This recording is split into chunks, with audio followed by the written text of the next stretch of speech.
Hinimok ng Department of Trade and Industry ang mga manufacturer at distributor na magbabana ng presyo. Ito ay kasunod ng patuloy na pagbaba ng halaga ng produktong petrolyo. Ang detalye sa ulat ni George Bandola.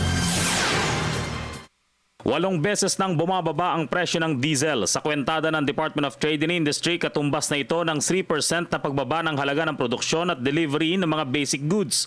Kaya pakiusap ng DTI sa mga traders, magbaba na ng presyo ang mga ito bago gumawa ng aksyon ng ahensya laban sa mga ito.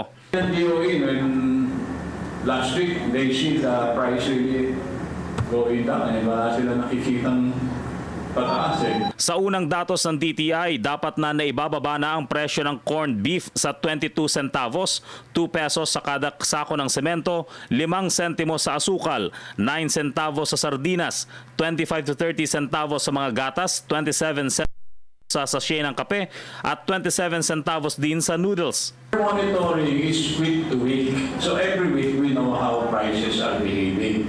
So titingnan natin kung bumababa o hindi taas. Sa kaso ng mga tinapay, tumagal daw ng 2 buwan bago nakapaghain ng investigasyon ng DTI sa mga ito. Pero sa patuloy na pagbaba ng presyo ng diesel, magiging mas mabilis daw ang gagawin ng DTI.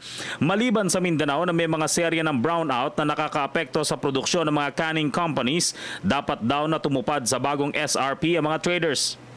In Mindanao,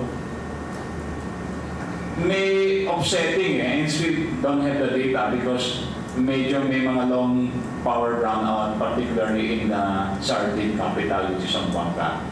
So baka mag-offsetting down. Para sa Telebisyon ng Bayan, George Bandola.